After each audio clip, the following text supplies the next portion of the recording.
The following podcast is part of a certified educational activity titled A is for Antibody in Multiple Myeloma, Practical Insights and Patient Voices Along the Therapeutic Journey. Access the entire activity and complete the post-test at peerview.com/HYJ860. Downloadable slides and practice aids are also available. Good morning, everybody, to our first and early session with the bravest of the brave here at Atlanta. My name is Suzanne Lensch. I'm professor of medicine at Columbia University, and I'm here together with my friends and colleagues, Dr. Noah Biran, who's joining us from Hackensack University in New Jersey, and Dr. Ajay Noga, who is from Emory University in Atlanta, so he is a local. I would like to give you some introduction. As we planned this event, we thought about the multiple approvals over the last 2 years that included monoclonal antibodies. And especially in the last 2 years, we observed many approvals that included CD38 antibodies such as daratumumab. Dara was approved in combination with VTd, velcade, and dex for newly diagnosed patients, transplant eligible, and in combination with Revlimid and dexamethasone for transplant ineligible patients. Also, daratumumab got approved as a subcutaneous injection and for relapse patients in combination with carfilzomib and with pomalidomide. We also have another CD38 antibody, Esatuxomab, which was approved for relapsed multiple myeloma, together with pomalidomide or with carfilzomib, and we are very happy to have a BCMA-targeted monoclonal antibody, Blenrep. And all of us try today to shed some light how is the best use of those multiple approvals in multiple myeloma. So as I mentioned, we have 2 CD38 monoclonal antibodies. We have daratumumab and we have esatuximab. Both target the myeloma cell directly via direct cytotoxicity, also antibody-dependent cytotoxicity and antibody-dependent phagocytosis. We know that DARA also depletes CD38 immunosuppressive regulatory T cells and promotes T cell expansion and activation. And we know that esatuximab also has immune modulatory function and inhibits the ectoenzyme activity of CD38. Blenrep, which is also called Belamef, it's an monoclonal antibody conjugated with a toxin. Blenrep or Belamef binds to BCMA. By binding to the BCMA receptor on the multiple myeloma cells, it introduces the toxic agent, the MMAF, into the multiple myeloma cells and disrupts the microtubule network. That leads to cell cycle arrest, apoptosis, and also stimulates immune cells that secondarily come in and induce antibody-dependent cytotoxicity and also phagocytosis. We also have bispecific antibodies, and in principle, we have 2 types of bispecific antibodies. We have the BiTEs, which consist of parts of an anti-CD33 monoclonal antibody and an BCMA antibody, and you can see those parts are linked and they are able to engage T cells and the multiple myeloma cells expressing BCMA. But we also have the dual body technology in which parts of or half of an anti-CD33 monoclonal antibody and a BCMA monoclonal antibodies are combined to a full antibody and engaging T cells as well as myeloma cells. But despite those progress and development and new therapeutic agents, we still have challenges in the treatment of multiple myeloma. And I think this is a very important study from Rafael Fonseca, who showed that in an assessment of over 20,000 patients not eligible for stem cell transplant, only 57% received 1 line of treatment. That means almost half of the patients didn't receive any treatment for relapses. Also, in terms of newly diagnosed patients who are transplant eligible, 20% received only 1 line of treatment. That means they didn't receive any additional treatment after transplant. So this shows that patients really do not get the treatment we have available right now. So that's why we thought it's important that we discuss optimal treatments for our patients, including monoclonal antibodies. And I will talk about exploring the role of antibodies in newly diagnosed multiple myeloma patients who are transplant eligible and ineligible. Dr. Biran will talk about antibody platforms in relapse refractory multiple myeloma with a focus on early relapse. And Dr. Ajay Noka will talk about challenges and opportunities for using antibody technology in heavily pretreated patients. But throughout our discussions, you will also hear stories from patients and their experiences, which I think are very important. We also would like to thank our partner Myeloma Crowd. I think it's always important to listen to our patients. And I'm happy to see Cindy here in the audience, who made it as a myeloma patient from New Jersey. Very brave. Welcome, Cindy. So with this, I would like to give you some insights into the early treatment of multiple myeloma with monoclonal antibody. And I thought it would be the best to start with a case presentation. I wanted to present you two cases from my practice, one patient, a transplant-eligible patient, and another patient, a transplant-ineligible patient. So Robert is a 60-year-old male patient with hypertension resulting in left ventricular hypertrophy, but no other comorbidities. He is diagnosed with active high-risk multiple myeloma based on the fact that he has several lytic lesions by PET-CT, and he has a high infiltration of his bone marrow by plasma cells, 72%. He carries high-risk features with a translocation 12, 14, 16, and also a gain of Q1 more than 4 copies. So the question for the presentation will be, what is the potential role of CD38 antibodies, quadruplets, for this transplant-eligible patient in his upfront treatment? And also, does his high-risk status make a difference? The other patient I would like to discuss is Beth, who is a 74-year-old patient with diabetes and neuropathy, pulmonary emphysema. She is diagnosed with active standard risk multiple myeloma due to hypercalcemia, vertebral fractures and L3, lytic lesions by low-dose whole body CT scan, and 50% plasma cells without high-risk cytogenetics. So the question is, what is the best approach for her? Should we use VRd, KRd, or Revlimid dex in this older patient, not transplant eligible? And what is the use of monoclonal antibodies during COVID? And in order to discuss the best option for those two patients, I would like to give you a snapshot of the clinical trials that focus on newly diagnosed multiple myeloma patients and monoclonal antibodies. And we have the MAIA trial that combines daratumumab with Revlimid and dex in a triplet for newly diagnosed transplant-ineligible patients. The Alcyon trial is a quadruplet that combines dara with Velcade, melphalan, and prednisone, also for transplant-ineligible patients, more commonly used in Europe. We have the Griffin trial, which I think is a very important trial, and the Cassiopeia trial. Both combine dara with VRd or with VTd for transplant-eligible patients, and I would like to draw your attention to the ongoing Perseus phase 3 trial. The Isakia trial is a quadruplet that combines Esatuxomab with KRd, carfilzomib, Revlimid, and dexamethasone in newly diagnosed multiple myeloma patients. But let's start with our quadruplets for newly diagnosed transplant-eligible patients. And we just heard data from the Cassiopeia phase 3 trial. It will also be presented here at ASH. And that clinical trial was divided in two parts. The first part compared D-RVd versus VTd, and it looked for the effect during induction and consolidation, and showed that patients who received DARA in addition to VTd during induction and consolidation had an improved response, a deeper MRD negativity, and also prolonged progression-free survival. But I think what is also very interesting in part 2, daratumumab was compared versus observation, and we saw quite interesting data.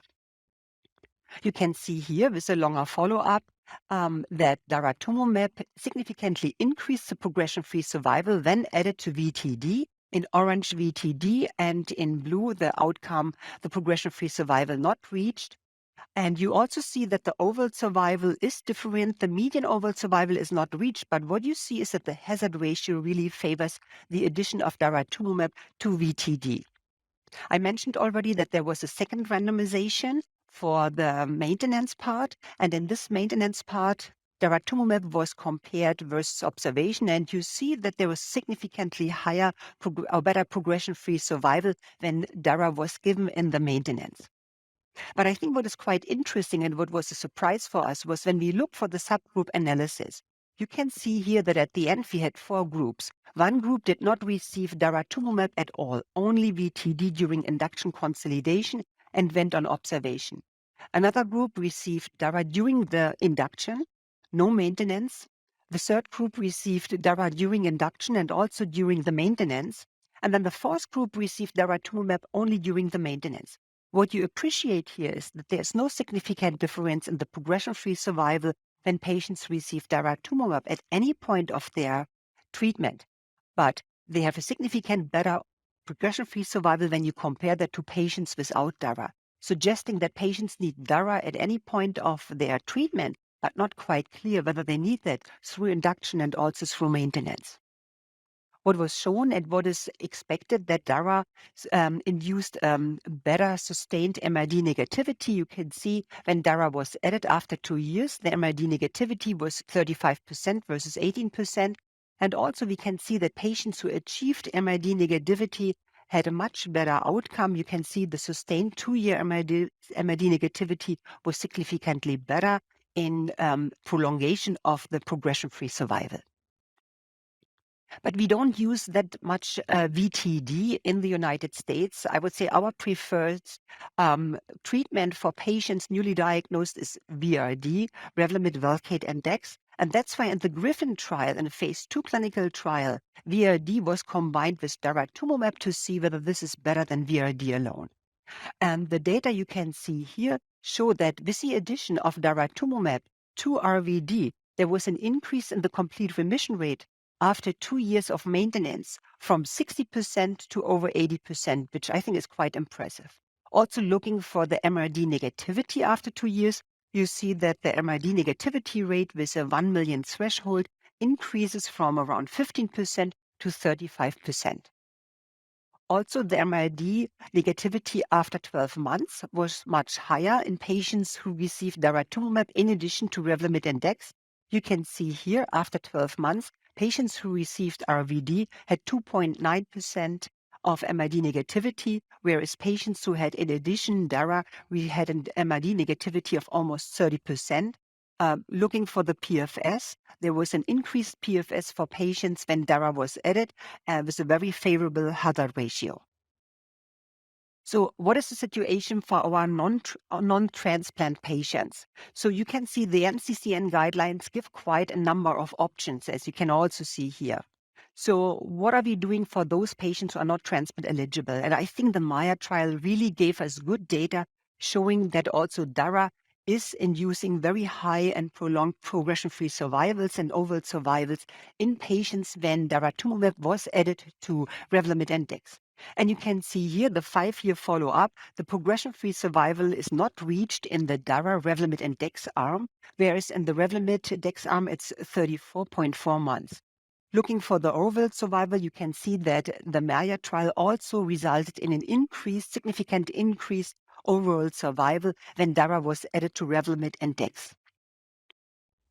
In the Alcyon trial, the addition of daratumumab to Velcade, melphalan, and prednisone also increased the overall survival significantly, leading to approval by the FDA. So the question is, and I mentioned that already, remember our first patient had high-risk features. So the question is, should we add antibodies to overcome high-risk features?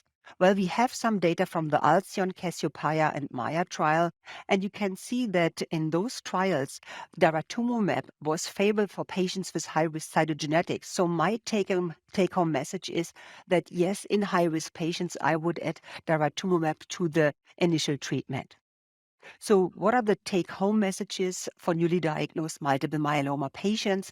So I think what we learned for newly diagnosed transplant-eligible patients is that Griffin indeed showed very promising results when DARA was added to Revlimid, Velcade, and Dex. The Perseus trial is still ongoing, and the Cassiopeia trial, when DARA was added to VTD, is superior even when the time of daratumumab treatment was limited. For non-transplant eligible patients, I showed you that the Maya trial showed that DARA, Revlimid, and Dex for newly diagnosed patients, I think, is a standard of care. But what we are still missing, and keep that in mind, we have no head-to-head comparison between D-RVd and RVd. So that's why right now for newly diagnosed patients, Revlimid, Velcade, and Dex is still an option. But let's go back to our patients again. Robert is a 60-year-old male patient. I mentioned already he has some cardiac prior history of hypertension that resulted also in left ventricular hypertrophy. Otherwise, he's relatively healthy. He has high-risk multiple myeloma based on multiple lytic lesions and abnormal cytogenetics. The question is, what should be the best treatment for him, and should we include daratumumab? So I decided to treat him with daratumumab, Revlimid, Velcade, and Dex for several reasons. I think for this young patient, a quadruplet would be most appropriate, but I shied away to give him carfilzomib because that patient has hypertension and left ventricular hypertrophy in his prior history. So I think it would be best to give him daratumumab, Revlimid, Velcade, and Dex, followed by an autologous stem cell transplant. How would I treat Bess, our 74-year-old patient with diabetes, neuropathy, and also some pulmonary emphysema who was diagnosed with standard risk multiple myeloma based on hypercalcemia, vertebral fractures, and L3 lytic lesions in a low-dose whole-body CT scan, and also the fact that she has 50% plasma cells in her bone marrow. So the question was, should we treat her with VRD only, KRD, or daratumumab, Revlimid, and Dex? And I treated that patient with daratumumab, Revlimid, and Dex until disease progression. The reason was I would not treat that patient with Velcade because she has pre-existing neuropathy, and I think Velcade would be relatively contraindicated in this patient. Also, given the fact that she has some pulmonary emphysema, I would not favor carfilzomib for her treatment. So, and with this, I would like to ask also my colleague, Ajay, what do you think? How would you treat the patient before I ask the patients, our audience for the poll? I What think do you think?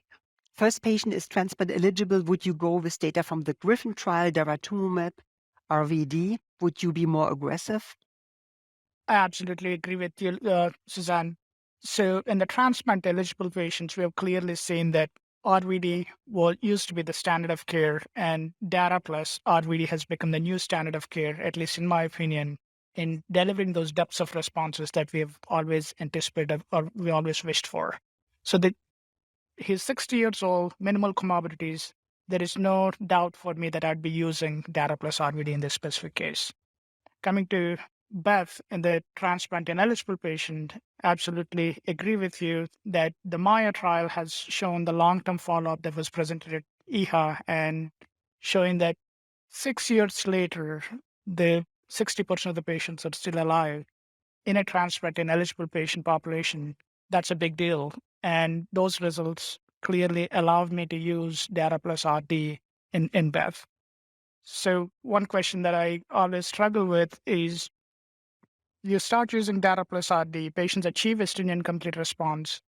Is there a need for continuing those doublet treatment, or can we stop off one agent? That I make a decision by the patient basis, but I'd really love to hear your opinion as well. Yeah. Yeah, absolutely. I mean, number one, I think we both agree also on the transplant. I mean, that's an open question, but I think we have so far data that would suggest that transplant results in a better progression-free survival. Ho said, there's some benefit for the overall survival. The other studies showed progression-free survival. So I would favor in a younger patient transplant, to be very honest.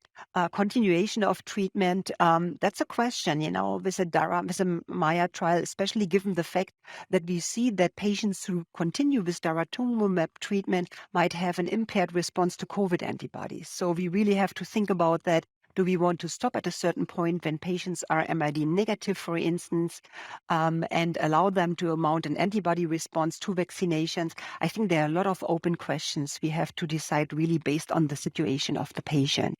Okay, and I think we are ready now for our video. Hello, I am Robert Hairston. I was diagnosed with multiple myeloma in December of 2019. And I must tell you, upon hearing the diagnosis from my oncologist, I was stunned.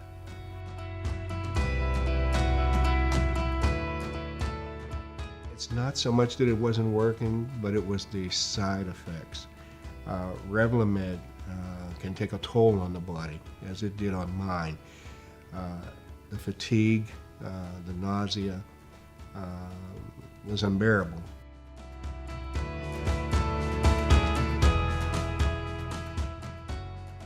But I was pleasantly surprised when we went from that traditional regimen to the daratumumab, which I'm under right now in terms of maintenance.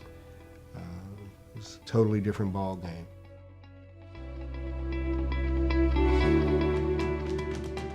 It has allowed the quality of life that I had before. I'm doing most things that I was doing before. For instance, following this session that we're having, I'll be giving a guitar lesson to my granddaughter, which, is important in several ways. It shows that I'm able to utilize my dexterity, that I'm able to use my mind, that I'm able to use my creativity, that I can engage.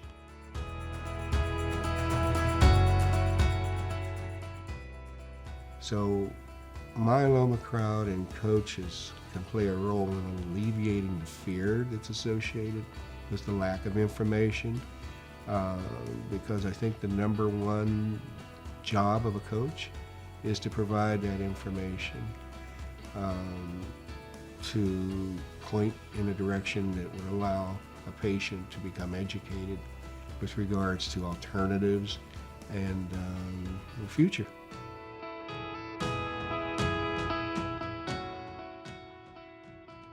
So I would encourage a newly diagnosed patient, number one, to seek out a specialist in their area, and number two, contact healthtree.org for a coach. And with this, it's my pleasure to introduce today Dr. Noah Biran, exploring antibody therapy in relapsed refractory multiple myeloma with a focus on early relapse. Dr. Biran, would you please go ahead and introduce your case? Hi, thank you so much, Dr. Lynch. It's a pleasure to be here, virtually, but still. And with that, I'll start with a case of a patient with relapsed myeloma. So this gentleman is a 76-year-old man, revised ISS1, free kappa myeloma, presented with a hemoglobin of 10 and diffuse lytic disease. His diagnostic bone marrow revealed 60 to 70% kappa-restricted plasma cells, BCL2 overexpressing, CD20 negative. Congo red stain was negative without plasmablastic forms. The flow showed 1% kappa-restricted plasma cells, and his FISH was significant for a deletion of 13q and a gain of chromosome 1q21. The patient received induction, bortezomib, lenalidomide, and dex, 3 cycles, followed by autologous stem cell transplants and lenalidomide maintenance. So he had a 15-month remission, and his M protein started to rise to a level of 0.5 gram per deciliter, meeting the definition of progression of disease. Additionally, he was noted to have osteolytic FDG avid disease in the left rib and his left posterior iliac crest. So his comorbidities include well-controlled hypertension. He had a stent 1 year prior to diagnosis, reflux, psoriasis, and he did experience some mild peripheral neuropathy related to the bortezomib. This gentleman does live alone.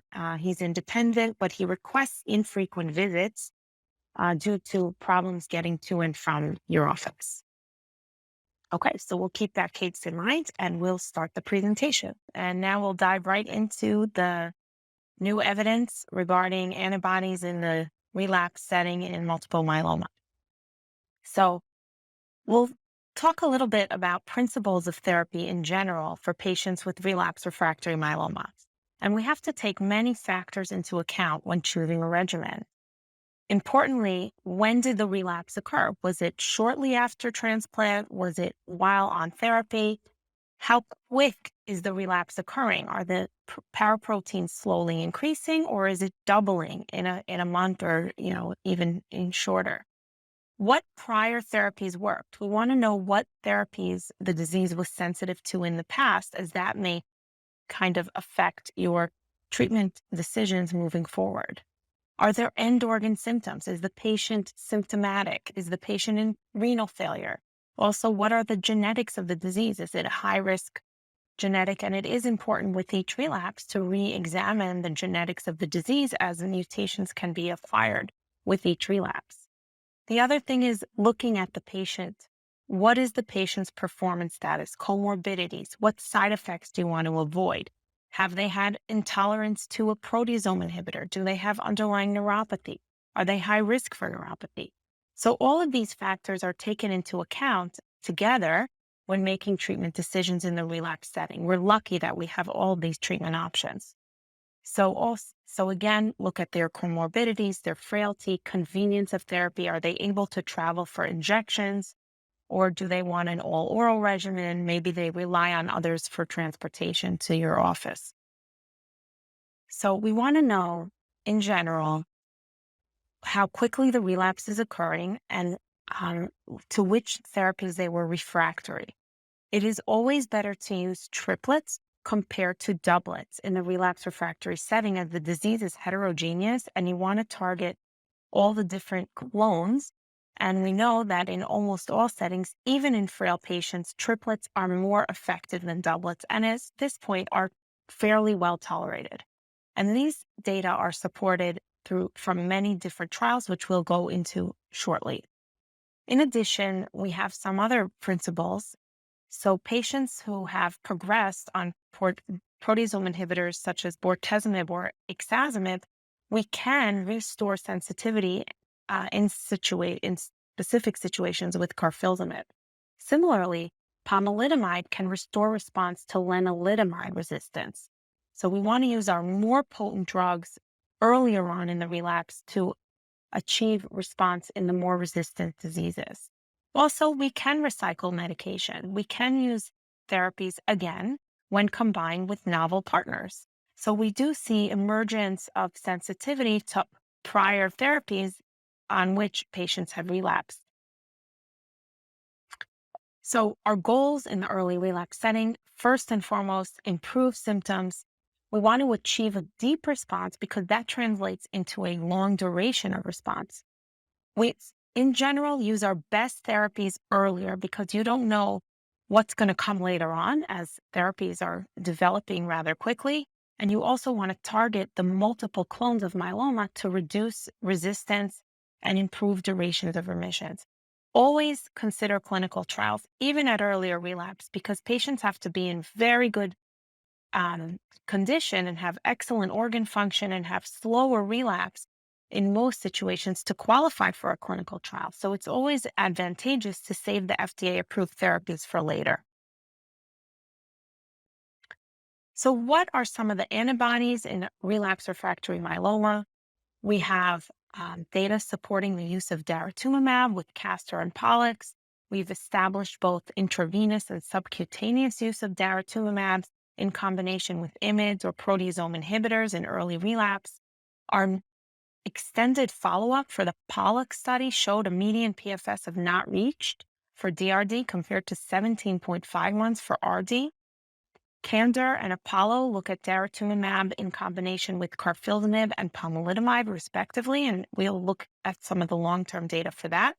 We've established the use of elotuzumab in combination with IMiDs, looking at the Eloquent trials, and our most novel and newest approved monoclonal antibody against CD38 is Esatuxomab, and there's data supporting its use in combination with pomalidomide through the ICARIA study and carfilzomib with the ICHEMA study. So let's look at some of the CD38-based triplets. So here is our updated data of the Pollux study, looking at the combination of D-RD versus RD. And you can see that in the intent to treat population, the median PFS was 44.5 months versus 17.5 months in the RD arm. And this benefit in PFS with D-RD compared to RD was upheld in patients who achieved the CR or better, and in patients who had prior lenalidomide, and significantly in patients who had one prior line of therapy. And if you look at those who achieved MRD negativity, the DARA RD arm, who were MRD negative, have very long follow-up and a very long median PFS. So MRD negativity predicted prolonged duration of response. And now we look at some of the pre-specified subgroup analysis in the Pollux trial, and you can see that the benefit was maintained across almost all subgroups. In the high-risk patients, we do see a lot less of a benefit. However, this subset of patients is difficult to treat with almost all treatment regimens. And we can see that the benefit of daratumumab may be less substantial in patients who have failed 3 prior lines of therapy. But with longer follow-up, we're seeing that that difference is less. So perhaps with longer follow-up, we will see more of a benefit with the addition of DARA in the high risk, as well as the more heavily pretreated subsets. This is the CANDOR study, and this is looking at the combination of carfilzomib, daratumumab, and dex compared to carfilzomib and dex alone. And you can see that the median PFS was substantially improved in the CAR-DARA arm versus CAR-dex alone. And you can see that the benefit was maintained across almost all subsets. So including high-risk cytogenetics, you're seeing a substantial benefit with the combination of DARA and carfilzomib. And I always think the high-risk subset is a very important one to look at, because if patients with high-risk cytogenetics are benefiting, then likely the standard risk will as well. This is a combination of DARA-POMDAX versus POMDAX, the Apollo study. And you can see that the median PFS with the triplet was 12.4 months versus 6.9 with the doublet, with a significant p-value and hazard ratio of 0.63. And specifically, patients who were refractory to lenalidomide, the median PFS was still longer in the triplet versus doublet, 9.9 versus 6.5 months. Now we'll switch gears to Esatuxomab. This is another CD38 monoclonal antibody, and the IKEMA study combined ESA-CARDEX compared to CARDEX alone. There were approximately 300 patients enrolled who had 1 to 3 prior lines of therapy. Patients were randomized in a 1-to-1 fashion to ESA-CARDEX versus CARDEX and treated until progression of disease or unacceptable toxicity. PFS was the primary endpoint. So you can see that in patients who had 1 to 3 prior lines with a median of 2 prior lines, and 93% were exposed to prior PI, 76% prior len, 20% refractory to IMiD and PI, there was a significantly improved median PFS with ESA-CARDEX compared to CARDEX alone with a hazard ratio of 0.53. The median was not reached versus 19.15 months. In the subgroup analysis of high-risk patients, and this was a pre-specified exploratory and post-hoc analysis, 50% cutoff for deletion 17p, 30% cutoff for T414, 30% cutoff for T1416, and for chromosome 1q21, a gain was defined as 3 or more copies with the cutoff of 30%, and amplification was defined as 4 or more copies with a cutoff of 30%. And you can see that in this high-risk cohort, there was, again, a significant benefit in the high-risk subgroup. The PFS subgroup was maintained. So specifically, I am looking at the gain of 1q21 patients where ESA-CARDEX performed better than CARDEX in terms of median PFS. Another subgroup that was examined was patients with renal impairment. So the PFS benefit was maintained in patients with and without renal impairment. Specifically, in those who did have renal impairment, the median PFS for ESA-CARDEX was 13.4 months, was not reached, versus 13.4 months with CARDEX. And now let's look at depth of response.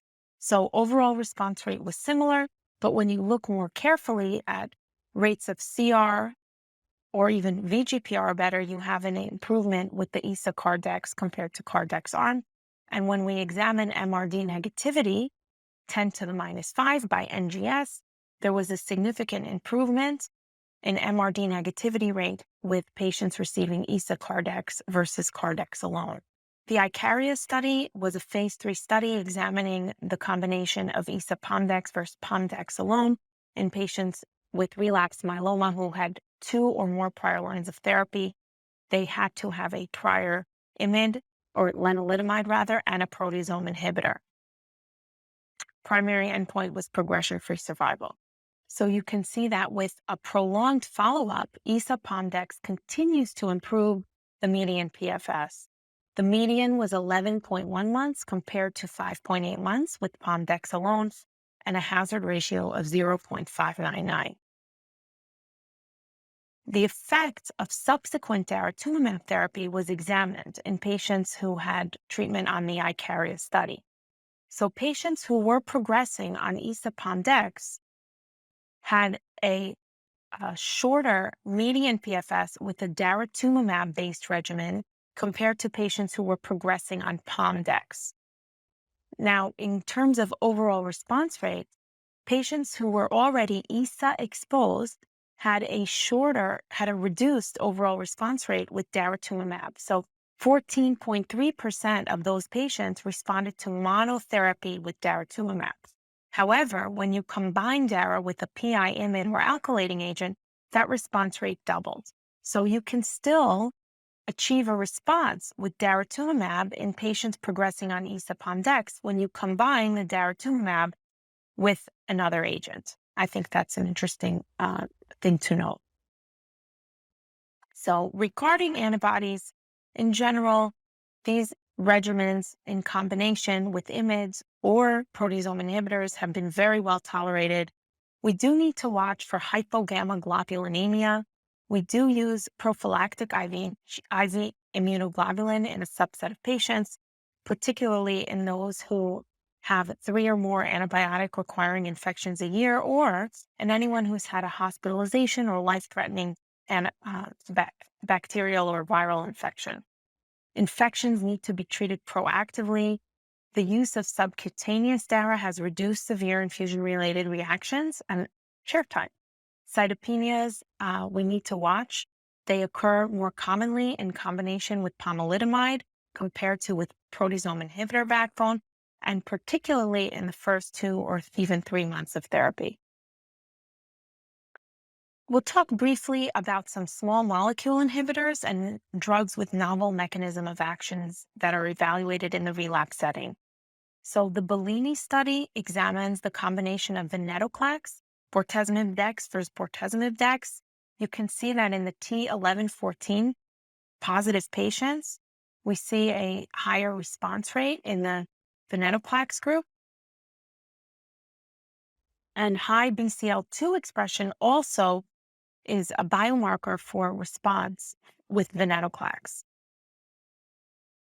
So the combination of venetoclax, bortezomib dex compared to bortezomib dex did improve progression-free survival. However, when we look at overall survival, there's a trend toward improvement with placebo. It is not statistically significant, and this may be attributed to increased rates of infection with the venetoclax arm. When using venetoclax, we have to remember to use medication or antimicrobial prophylaxis so that we can be proactive and perhaps prevent venetoclax-related infections. The Boston study examined the combination of selinexor, bortezomib, and dex with bortezomib and dex in patients with relapsed refractory myeloma. This was the treatment arms were stratified by prior PI therapies, number of anti-myeloma regimen, 1 versus more than 1, and revised ISS stage at entry. And you can see that the combination of selinexor, bortezomib, dex gave significantly improved overall response rate compared to bortezomib and dex alone. In particular, we have higher rate of CR, stringent CR, and negative MRD was seen almost equally in both arms. PFS was better in patients who had the triplet compared to the doublet. The median PFS, 13.9 months compared to 9.46 months with a p-value of 0.0075 and a hazard ratio of 0.7.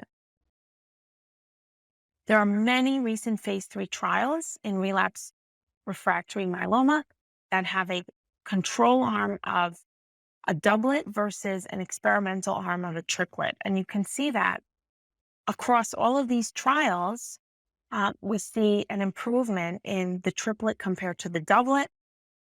These trials are all in earlier relapses, and there's many combinations with proteasome inhibitors and monoclonal antibodies, as well as IMiDs and monoclonal antibodies supporting the triplets. So some take-home thoughts regarding antibody platforms in early relapse.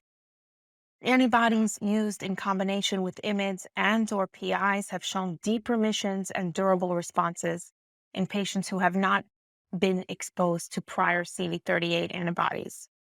These selection of triplets are based on both host and disease-related factors. So we take into account our patient's history of therapies, how quickly their disease is relapsing, prior therapies to which they're refractory, comorbidities, and we also look at the biology of the disease. In patients who have progressed on lenalidomide-based regimens, prior anti-CD38 antibodies in combination with carfilzomib have shown high response rates and impressive progression-free survivals.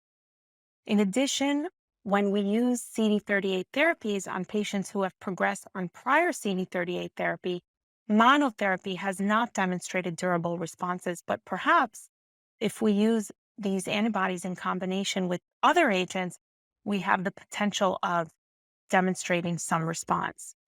In the situation where we have exhausted our monoclonal antibodies, we have other alternatives, including venetoclax, selinexor, and other novel therapies are certainly in development. Thank you, Dr. Viran, for that excellent presentation. And if you could give us your case presentation again. So we'll refresh. This is a 76-year-old gentleman who is relapsing early, 15 months after transplant, while on lenalidomide maintenance with lytic disease and high-risk features of 1q21 and 13q deletion. And we have to take into consideration that he does have some peripheral neuropathy and wants to minimize his visits. So this is the patient who has not yet received anti-CD38 antibody therapy. I would certainly consider an anti-CD38 as the backbone for his first regimen, especially because something like daratumumab will eventually become a monthly injection. So this is both effective and convenient for long-term. This is a treatment that's supported by multiple phase 3 trials. We can consider using it with pomalidomide in this gentleman who's already refractory to lenalidomide, so darapom-dex would be an excellent option.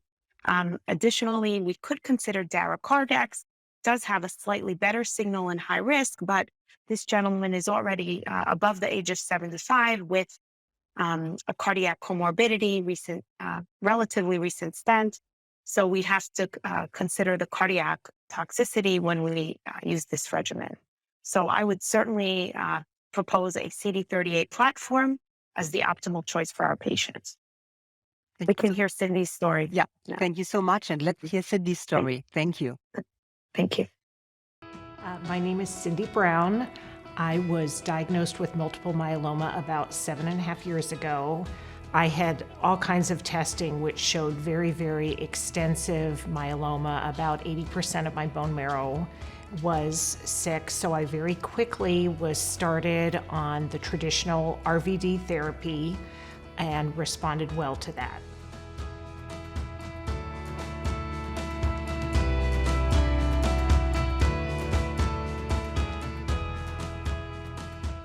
I think after a person has had some type of relapse after the initial RVd and transplant therapy, the antibody type drugs are a really, really good option because they're well tolerated. They're easy to receive. They're given by an injection, so it doesn't take an extended amount of time getting infusions, and their success rate is really good. And I would encourage patients, if it's not being offered by their doctor, to bring it up and ask those questions. Relapsing is really hard. It's heartbreaking. I think that most people, even though the research shows, unfortunately, that in most cases patients will relapse at some point, you're always hopeful that you're not going to be that one who does relapse. And when you do, it's tough emotionally, it's tough physically, because it's like, okay, here we go again.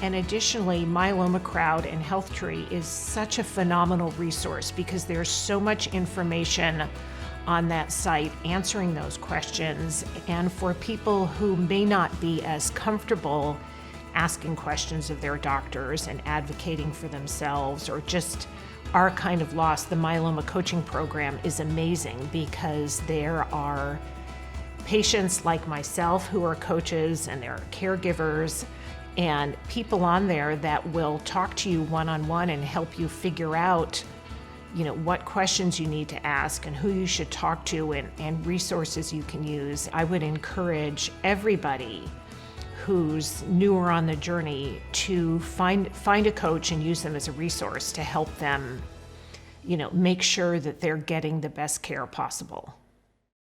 Truly a remarkable story of Cindy, and I would like to thank all our myeloma patients participating in this event. And also, I think those stories remind us why we are here and what we are doing. And with this, it's my pleasure to introduce Dr. Ajay Noka, who will talk about innovative antibody technologies and the challenge of heavily pretreated myeloma. Ajay, please go ahead. Thanks, Dr. Lenz, for having me. And over the next 20 minutes, I'd be talking about the innovative antibody technologies and what are the challenges that we face today. So I'll start with providing the lay of the land. What you see on the left side is our experience among patients that are triple refractory. That means patients that are refractory to immunomodulatory agents, proteasome inhibitors, and monoclonal antibodies. And I'm not proud of these numbers. The overall survival among these patients who are triple refractory is less than a year. You look at, this was not too long ago. This was all within the last 3 years. Towards the right side, the same findings were corroborated in a multi-institute study with 275 patients, clearly showing the exact same findings that we found. Overall survival among all patients is less than a year. What you can see here is the pentarefractory patients, which means patients who progressed on 2 different lines of 2 different IMiDs, 2 different PIs, and a CD38 monoclonal antibody. Their overall survival is less than 6 months. So there's clearly a need for newer antibodies, newer treatments for these patients with poor prognosis. So I'll start with the clinical case of Mark, who's a 74-year-old gentleman, came to the clinic ambulating with a cane, shares a performance status of a KPS of 60. His myeloma story dates back to 4 years ago when he presented with an ISS stage 3 disease and received the state-of-art standard of care regimen with lenalidomide, botazolam, dexamethasone, went for an early transplant in first remission, and post-transplant he received lenalidomide as maintenance.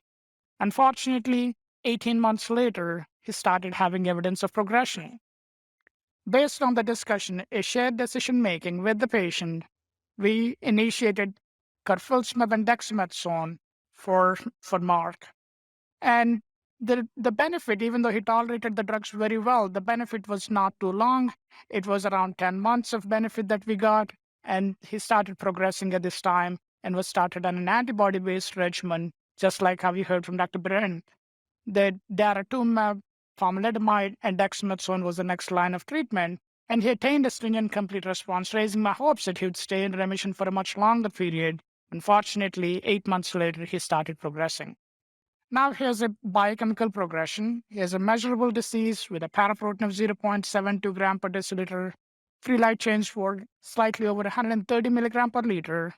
And towards the right panel that you see are the comorbidities of Mark. Mark is hypertensive, diabetic.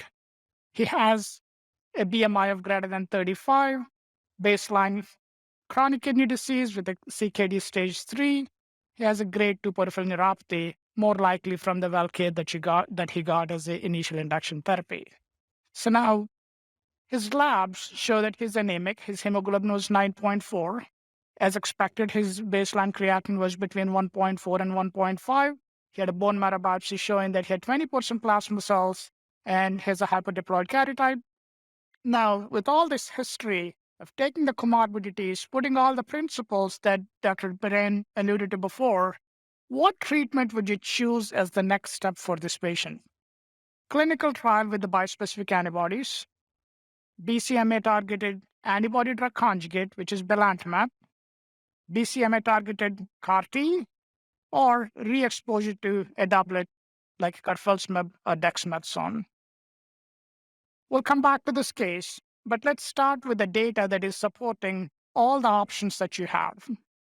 So belantamab mafodotin is an antibody-drug conjugate that was approved by the FDA for relapsed refractory multiple myeloma patients that have received 4 prior lines of therapy or have already been exposed or refractory to an immunomodulatory agent, PI, as well as a CD38 monoclonal antibody.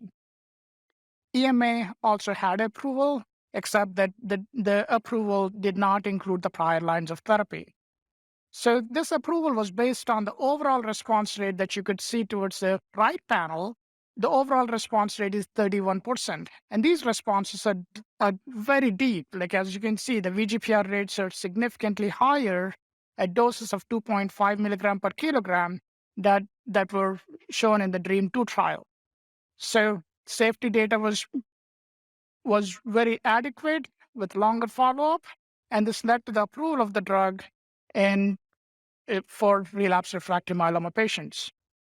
So what is more interesting is, as you saw, 1 in 3 people had a good response with a good overall response rates, and the duration of response in these responders is significantly longer.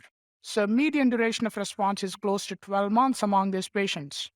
So looking at these specific patients by the lines of therapy, this is a heavily pretreated patient population. The median prior lines of therapy was 7 among all the patients on DREAM2 trial.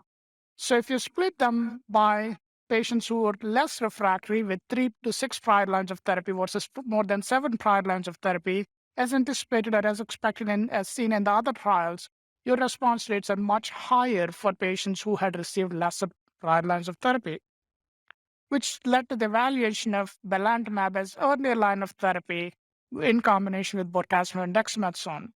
DREAM6 trial evaluated patients who have received more than 1 prior lines of therapy and sensitive to bortezomib, and these patients received belantamab at 2.5 milligram per kilogram given intravenously every 3 weeks, along with bortezomib and dexamethasone, and these patients had a median of 3 prior lines of therapy. And as you can see on the right panel, these response rates were 78%, similar to what you had seen in the space with other combinations. If you can see this, close to 70% of these patients achieved greater than a VGPR response rate. So moving to the other combinations in this space, Algonquin is a trial that was a dose-finding phase 1 trial led by Suzanne Trudell, looking at the evaluation of the dose of belantamab in combination with pomalidomide. Patients that received more than 1 prior lines of therapy that are refractory to lenalidomide, either PI exposed or refractory, has a performance status of less than 2 and progressed within 60 days, with patients with mild and moderate renal impairment were permitted on the trial, patients with grade 2 cytopenias were permitted on the trial. And as you can see, the overall response rates were 88% with this combination. And these patients received 3 prior lines of therapy as well. If you look at the subsets of patients that we alluded to before, The IMiD PI refractory subset, which included 24 of these 34 patients, had an overall response rate of 92% with VGPR rates of 75%. And if you look at this specific subset, which we talked about before, the IMiD PI data refractory patients, which accounted for a third of these subjects, had an overall response rate of 100% with VGPR rate of 72%. And as expected, these patients don't tend to remain in remission for the longest period of time, and their PFS was 11.1 months. The other subsets, the follow-up has not been adequate yet. There's a poster that will be presented on Monday, poster number 1653, looking at the Algonquin trial. Please go visit on Monday evening. So the ADCs come with a very unique toxicity profile. It has corneal toxicity as one of the major concerns. But if you look closely, we can talk how to mitigate these toxicities so that we can continue to deliver the drug uninterruptedly and at the same time get the benefit that we saw with these drugs in a third of the patients. So belantamab at 2.5 milligram per kilogram in the DREAM2 trial had a keratopathy or a microcyst epithelial-like changes seen in 72% of these patients. Patients can have keratopathy without any symptoms. So if you look at the symptoms, blurry vision, dry eyes, or best corrected visual acuity loss of more than two lines is seen in 56% of these patients. And if you look closely, the best corrected visual acuity changed to 20/50 in 18% of the patients, and majority of these corneal defects or corneal toxicities are reversible. There is not even a single patient that lost vision because of the drug. So having a clear plan of how to approach this drug, how to give this drug in the safest possible way is the way to have this drug given to the patients. Baseline eye exam should include a slit lamp exam, visual acuity, and prior to every dose, there is an ophthalmology visit that needed to happen.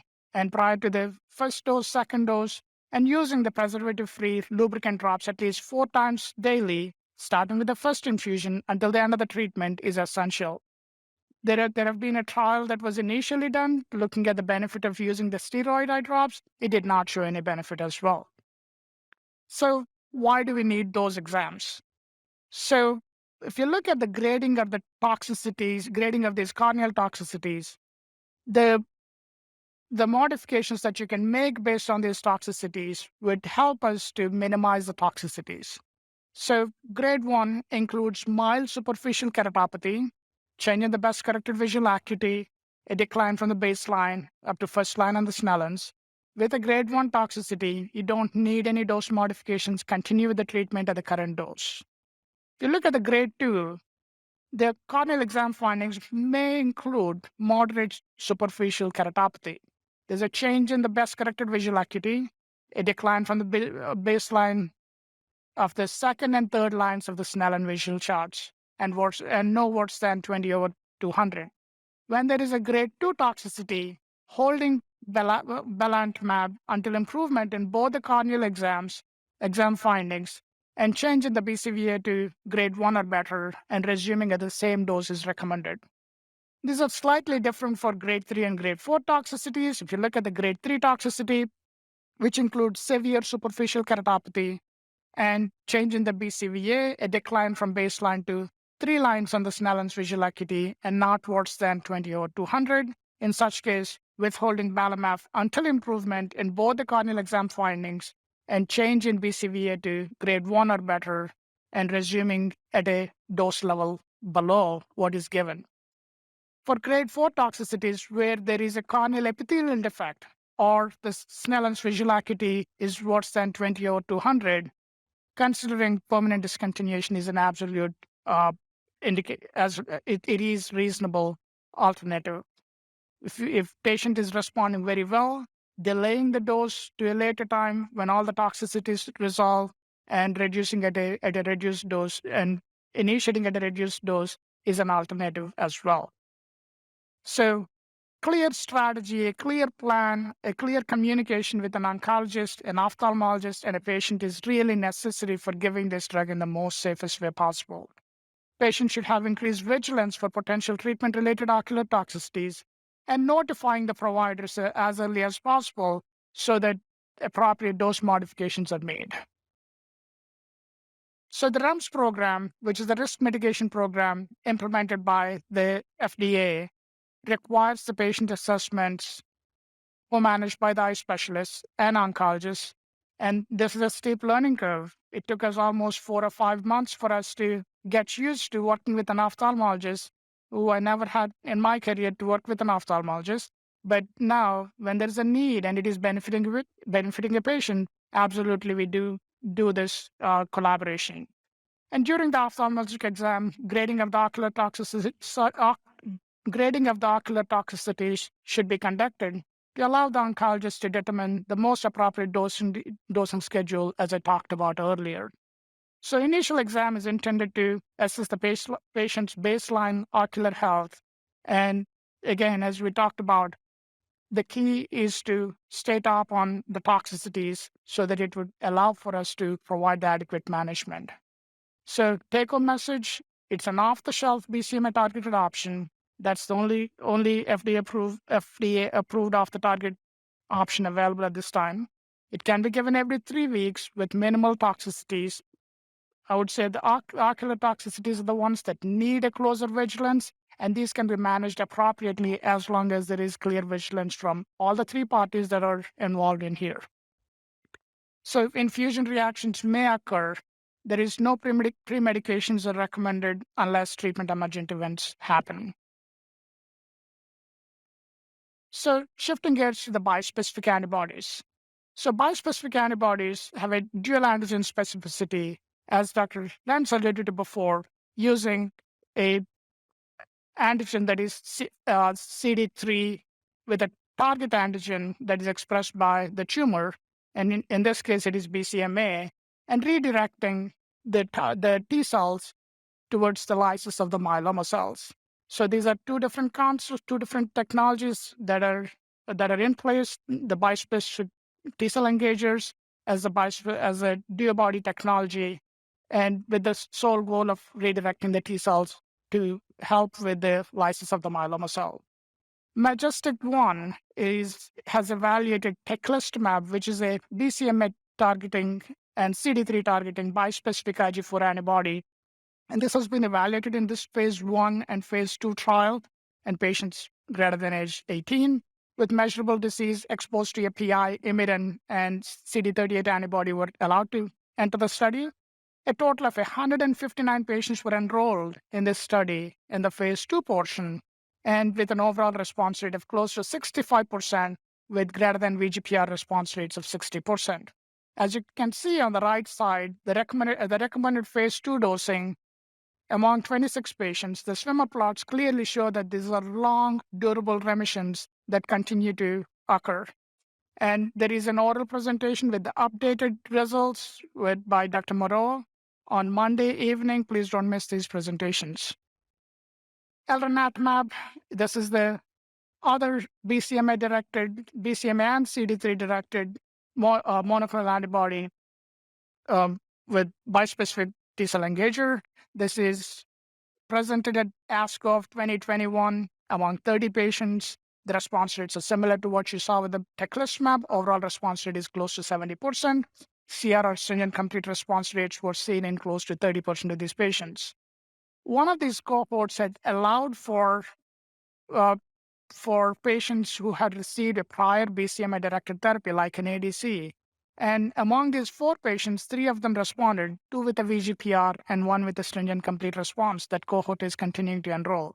So as you see, with this dose finding with escalation, they went all the way from 80 microgram per kilogram to 1,000 microgram per kilogram, and the efficacy started to be seen around 215 microgram per kilogram. But the 1,000 microgram per kilogram is the one that is expanding at this point. So coming back to Mark has a lot of comorbidities, and he's IMiD refractory, PI refractory, as well as CD38 monoclonal antibody refractory. So his BCMA naive, given the existing options out there, BCMA therapy is logical given the refractory status. The question is which one? So what are the factors that help decide between the CAR-Ts and the ADC modalities? So Marcus 74 has a poor performance status, has a multiple comorbidities, in my opinion, may not be the right candidate for CAR. So we started Mark on belantamab, and we gave a really good consideration to the BiTEs that are available as clinical trial, but he would not eligible for those. So Mark received belantamab and received a rapid response since August of 2021, and clearly was shown to have a continuing benefit with ongoing treatment. He had grade 2 ocular toxicities, and other than that, he tolerated the treatment well. Going on with the take-home messages for the BCMA antibody therapies, there are several novel innovative antibody technologies that are approved and are in development for relapsed refractory multiple myeloma. What I showed you was a glimpse of the tip of the iceberg. There's several ongoing trials that are existing out there. There are multiple factors, patient-related, disease-related, prior therapies. A lot of other factors needed to be considered prior to choosing a regimen for relapsed refractory multiple myeloma. So belantamab is an approved off-the-shelf agent. Activity is shown in heavily refractory patients. There is a concern for the ocular toxicities, but with co-management with the patient, co-management with the ophthalmologist and the oncologist, these toxicities can be downgraded significantly and can allow for us to utilize these treatments with minimal toxicities. Bispecific targeting BCMAs are rapidly emerging. By next ASH, when we talk about this, it could be a completely different answer. So with this, let's hear Vicky's story. My name is Vicki Jones. I am kind of an old hand at myeloma. I was diagnosed in June of 2004. I had IgA lambda, and my IgA was about 3,600. My bone marrow biopsy showed 86% plasma cells. So I didn't have smoldering, I didn't have MGUS, I had myeloma. And we started treatment right away with something called VAD, which was the standard of care back then.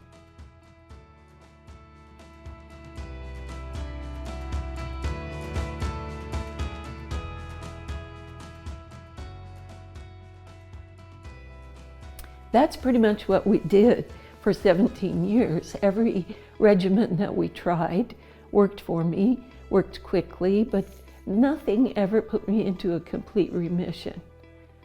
That was okay. We had the myeloma under control and my quality of life was great.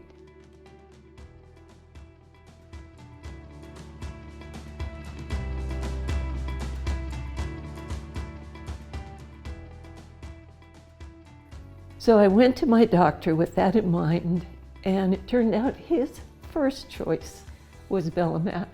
He was excited about it. He had used it on, he said, a dozen patients, and he was having great results. That's what he wanted me to do. Well, I love my doctor. I respect my doctor. I did what my doctor said. 5 weeks or 6 weeks later, after my second belamaf treatment, we did another bone marrow biopsy. My doctor asked the pathologist to expedite the results, and he called me a couple of days later, and then he texted me this: complete eradication of neoplastic plasma cells. Complete eradication. I couldn't believe it. I went from 80% to none in 2 treatments. Okay, I guess maybe it was a good choice.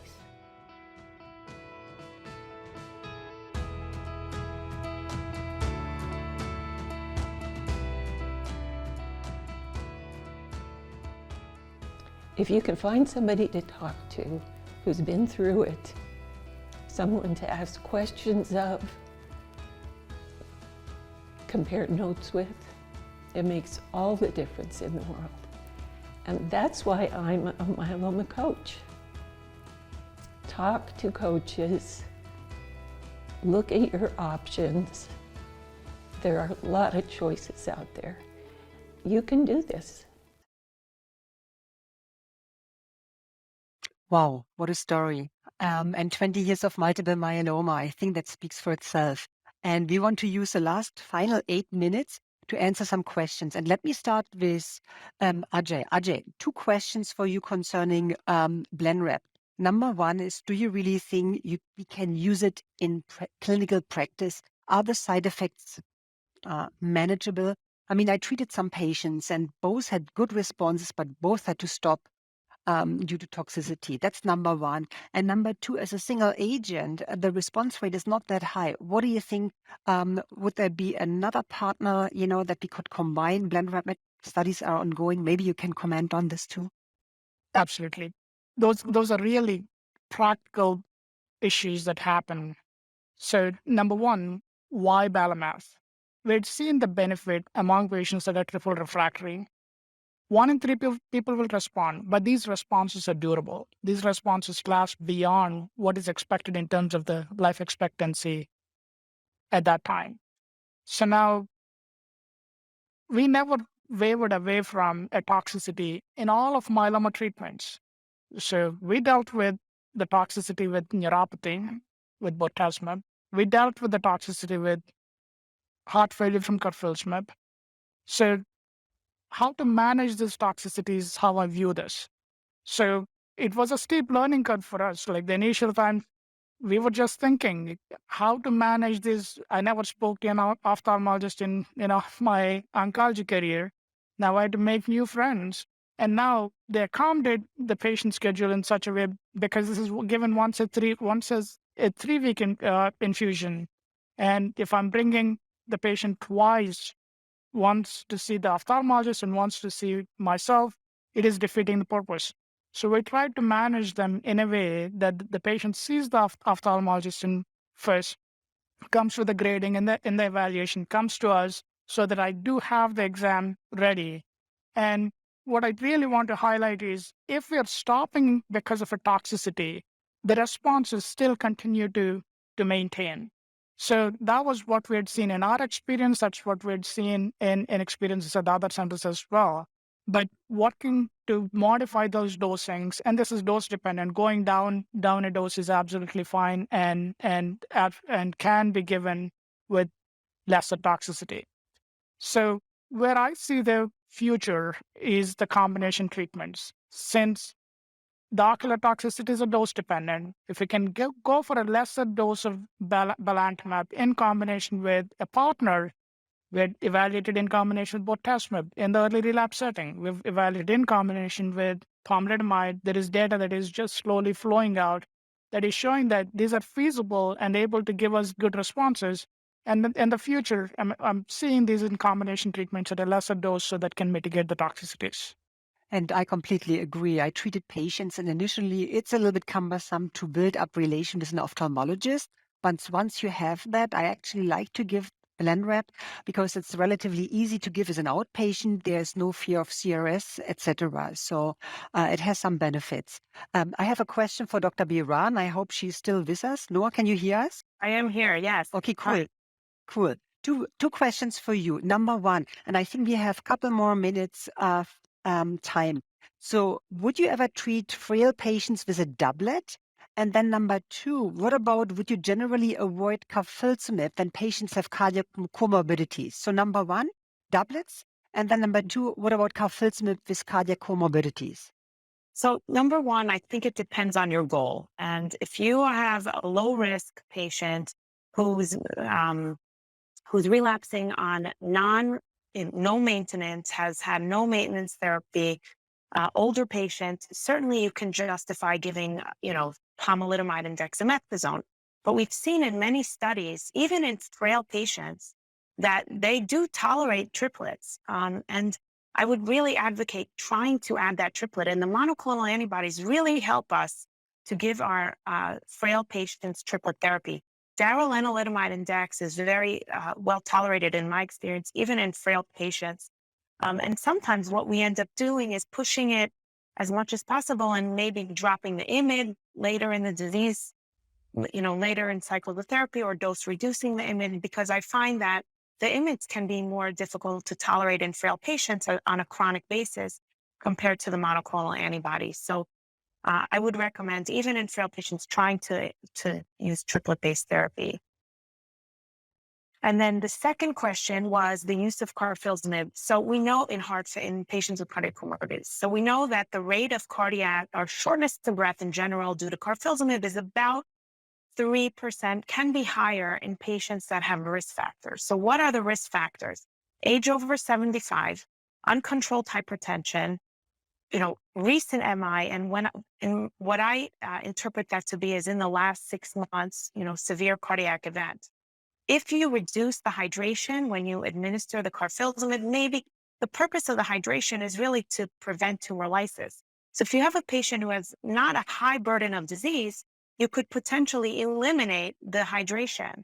Maybe just give 250 cc's of IV fluid the first 1 or 2 infusions, and then eliminate it altogether, monitor carefully for tumor lysis. And just by doing that, you can significantly reduce the risk of cardiac events with carfilzomib. In addition, I always do a baseline echocardiogram. And then if there's any concern for shortness of breath, uncontrolled hypertension, I repeat that echocardiogram and specifically look for ejection fraction and RVSP, because you don't want to miss some subtle pulmonary hypertension in these patients. Excellent. Thank you. 2 more minutes. Maybe we can squeeze in a couple more questions. I tried to answer a few questions briefly. Any scenario where you would use IV over subcutaneous DARA? In very few patients, I switched from subQ to IV, but only patients who have absolutely no body fat and have painful injection sites. And it was more or less when the patient requested. Otherwise, subcutaneous is kind of, my preferred choice, of application. Then there was another question, which I think is really important. Is there any comparison VRd versus D-VD in newly diagnosed patients? I can only speak for VRd versus RVd. There is large cooperative groups, especially SWOG, is working on implementing such a trial. I think those trials are very important, really, to compare head-to-head data from the Maya trial versus the VRd data we have. So data might come not next year, but hopefully in the next couple of years. One question for my good friend Ajay. Ajay, the data from Cassiopeia showed that if you receive DARA during induction or during maintenance or all the time, it's principle the same. What does it mean for our patients? If somebody started on VTD, should those patients receive DARA for the maintenance? What do you think? First you and then Noah. You cannot escape, even if you're on Hackensack. I would view this very differently in terms of my take on it. What it is showing is VTD is a really good induction, but still you can maximize those responses by adding data upfront. If somebody did not receive it upfront, you can receive it as a maintenance. But what I clearly take home from this is data VTD, whether given upfront or as a maintenance, is better than VTD. Noah? Yeah, and I would use this question to emphasize, how we design clinical trials, because it's difficult to interpret the isolated role of daratumumab in these studies. I think that when you look at the overall picture, it's the use of daratumumab that makes a difference, and it matters less if you use it in the upfront setting or later on as maintenance or even at first progression. I'm not sure it would make a big difference if you use it at first progression. And I think that we need to look more carefully at our endpoints when we design clinical trials. Then I also would use this as an opportunity to look at, the Griffin trial and other phase 2 studies that are using monoclonal antibodies, specifically DARA, in the induction setting, and maybe before we all adapt that, need to look more carefully at whether or not it's the DARA at induction or DARA in general that's giving us, our MRD negativity, depth of response, and prolonged remission durations. Absolutely. That was a great comment. And with this, I think we are at the end of our session. I would like to thank my co-chairs, Dr. Noka and Dr. Biran, and also the organizers for setting up this meeting. Thank you so much. Thank you. Thank you. Thank you for listening. Download materials and complete the post-test for instant credit at peerview.com/HYJ860. This educational activity is supported by educational grants from GlaxoSmithKline, Janssen Biotech Incorporated, administered by Janssen Scientific Affairs LLC, and Sanofi Genzyme. This activity is certified by Medical Learning Institute Incorporated. This activity is developed with our educational partners, PVI, Peerview Institute for Medical Education, and HealthTree Foundation.